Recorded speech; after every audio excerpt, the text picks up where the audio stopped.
Doma Sports Talk worldwide with some news from the world of sport. So y'all check this out. Well, we got GOAT weekend. Back to this GOAT Sunday. GOAT weekend. GOAT, for those that don't know, is the greatest of all time or something, right? The GOAT. And let's start with Formula One with your boy Lewis Hamilton. Lewis Hamilton wins in Nuremberg Ring in Germany, right? They changed the name of they call it the Eiffel GP. They keep changing the name. It used to be the German GP, but whatever, right? He wins in Nuremberg Ring to win his 91st, 91st race, right? Tying him with the legendary Michael Schumacher. It was good to see the son of Michael Schumacher driving Formula 2 right now. Give him one of Michael Schumacher's helmets at the end of the race to honor Michael Schumacher and Lewis Hamilton for tying him in Germany, which was significant. It was just pretty awesome. Um, it was a pretty good race and everything, but the bottom line with the race is Bottas had pole position and he fell out of the race, and then Hamilton just brought it home, followed by Max Verstappen. And then also Danny Ricciardo, which is good for him, first time being able to make the podium since he's left Red Bull, and he was on the podium. They were really happy about that. But the story of the day had to be Lewis Hamilton because it's legendary, and it puts him, listen, let's make sure this is clear. He has 91. Mike Schumacher has 91. The next guy on the list is not somebody with 89 or somebody with 84. Something like that. It's not that they're not that far. No, the next dude is 53 or something, or is it 58? Either 53 or 58, right? And that's Sebastian Vettel. You know what I mean? So that's way back. Somebody way back there. Damn near 40, 30 something races away, right? Which, Vettel is a legend too. This is a four-time champ we're talking about here. So this puts Lewis Hamilton definitely in the GOAT conversation. I'm talking about, he can say he's the GOAT now, actually, because he's tied Schumacher, right, with the wins. He's has pole positions by far. He's over pole positions about 30 in front of the next guy in pole position, which is also good. And in titles, he has 6 titles, which is second all time to Michael Schumacher, who has 7, right? And he's leading by who knows how many points, about 70 points right now, which with 6 races to go, which means he's pretty much got 7 in the bag, and barring something extraordinary. And extraordinary is probably not even the right adjective. Something even worse. I mean, ridiculous, a miracle. So this guy can say he's the GOAT, and really, ain't too many people gonna argue. You're still gonna get an argument because he doesn't have that 7th title, but he's got 91 wins in a lot less races than Michael Schumacher. And let's make sure this is clear. That was a record that people didn't think was, was going to be gotten anytime soon, right? For us to see that. And that's why I've been saying for the last 3 or 4 years when it comes to Formula One, watch Formula One because of the legends, right? We had Sebastian Vettel and Lewis Hamilton. Those are multi-time champions, 4 times. When they both had 4, what were we calling that 2 years ago? It was the drive for 5. Your boy Hamilton got it, right? And the next year it was like, well, Vettel, I knew he was going to be mad, so we called it Nick's 6, right? Right. So, but he went and got the 6th title. So, and Mercedes is dominant this year again, and he's beating his partner more than the partner's beating him, and Valtteri Bottas. So, yeah, in the GOAT conversation, you're going to always have Ayrton Senna. Ayrton Senna died young, but he was somebody who everyone is basically saying is in that conversation. Ayrton Senna, everyone looks up to him. He's one of those legends. But I think right now, when you're talking longevity, you're talking about at the top of the game. You're talking about when you first came in there at McLaren driving against Fernando Alonso in his first year to get the same amount of points as Fernando Alonso in your first year as a rookie, having Fernando Alonso tell him to slow this dude rookie down. And Fernando Alonso at the time was considered the best driver in the whole field. Then you're looking at it. You're looking at a great driver. So yes, Lewis Hamilton couldn't say he's the GOAT already, but he's damn sure close. And that was a LeBron-ish weekend for him. You know what I mean? That GOAT stuff. So let's move on to the French Open. Another GOAT conversation. Rafael Nadal, baby, right? Wins the French Open to claim his 20th Grand Slam. Okay? Tying my GOAT, my favorite player, Roger Federer. Tying Roger Federer. with 20 Grand Slams, beating the world number one in Novak Djokovic, the only one who we really thought was going to beat Rafa Nadal on clay, if your name's not Dominic Thiem or something. But not too many people we even going to ever say is going to beat Rafa Nadal on clay, because Rafa Nadal has been the best player on clay since 10 years. He has won that tournament 13 times. 13 times. Do you know 13 times? Those alone, just those alone would have put Rafa Nadal on fifth all time on the all time Grand Slam list. You know, you've Roger Federer, himself, Djokovic, right? And Pete Sampras with 14. 13 puts him in front of Roy Emerson and them boys, right?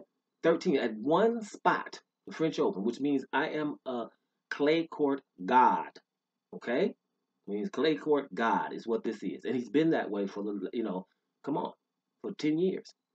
After you win three, you're getting almost close to some kind of status, prophet status. But after 7 or 8, you God status. 13 means ridiculous. A ruler of the universe status. Something got to happen. This is the bad boy. You're not beating him on clay. He made this match look damn near easy against Novak Djokovic, who is number one in the world, and a decent clay court player himself, right? A very good one. Let's put it like that. He's beaten your boy Rafa Nadal on clay before. This is extraordinary what you're seeing here, and I've been saying it for the last couple of years. When these boys step on the court, if it's Novak Djokovic, Rafa Nadal, or Roger Federer, it's history being made. It's historical. That was historical. We watched every damn point, the whole match, messing up. I had to just sit there and watch it because it's that significant. And I was kind of going for Novak Djokovic. And I'm gonna tell you why. I'm gonna be honest. I'm a Roger Federer fan first, and I would rather him be GOAT for a while. But as of right now, Rafa Nadal has all the arguments. You probably can't say he's definitely the GOAT right now. You can definitely. You have a few little arguments, and my last little arguments I can hang on to for Roger Federer is Roger Federer would have to be during that whole period the second best clay court player. He was getting to a lot of finals in the French Open. He just couldn't get past the very best clay court player in history. And Roger Federer has won on many different surfaces, a little bit more, right? He's won on cement, hard court a few more times than Nadal, obviously. When Nadal got 20 Grand Slams, think about it, 13 of which are on one surface. So that means you only had 7 at the other 3 Grand Slam tournaments, right? So that's not his forte, but he's handling his business, and he does well on hard court and stuff. And Rafa Nadal also has the head-to-head against Roger Federer. So that's an argument against Federer. So right now, if Rafa Nadal, just like Lewis Hamilton, if he says I'm the GOAT, then damn it, I'm the GOAT. He has a very good argument now. 20 Grand Slam is absurd, people. Okay? I know he's only 4 of them in a year. It's not like he can go get 10 of them in 1 year. It's only 4 in 1 year. You have one opportunity. And when it comes to men's tennis, it changes. You have to play the best 3 out of 5 sets. Okay? Women stay the same with an extra day off. A little bit different there. But when it comes to men, they play longer, harder. There's a lot more parity. You getting 20 Grand Slams, right? From all of these guys. 20 and 17 from Djokovic is ridiculous, right? That's 57 Grand Slams amongst the top 3 players with Rafa Nadal, Roger Federer, and Djokovic. 57. You put everybody else into a pot together, and they only get about 56. With everybody together, all the names that you know, all of them, put them all in a pot. They're going to come up with about 57, 56 Grand Slams. What you're seeing is legendary, historical. It was a historical day. It was really absolutely awesome to watch these historical events. Rafa Nadal, I didn't want him to be, but he is definitely, you can probably call him the GOAT right now, right? You have Federer fans like me will have a little bit of arguments, but you can't say too much. Rafa Nadal is incredible.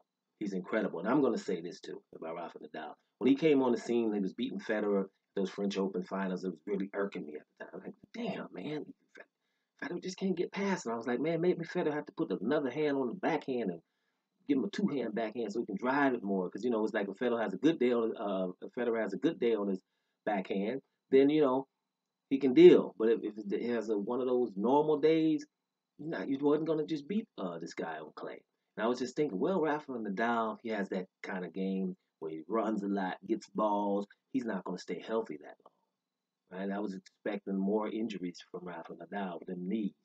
He has a few issues, but hey, at 34 years old, to be out there playing like that and to go through a Grand Slam tournament like that, that's nothing less than extraordinary and LeBron-ish, right?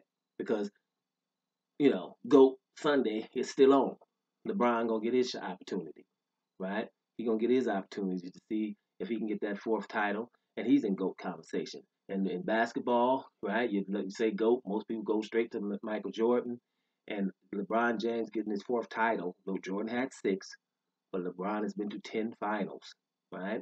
So there's arguments there. A lot of people just go with Jordan, just say blindly, and hey, Jordan won six, he won six in a row. Didn't have no game sevens. There's arguments for Michael Jordan. Now don't get twisted, but LeBron James to be at 10 finals with three different teams, right?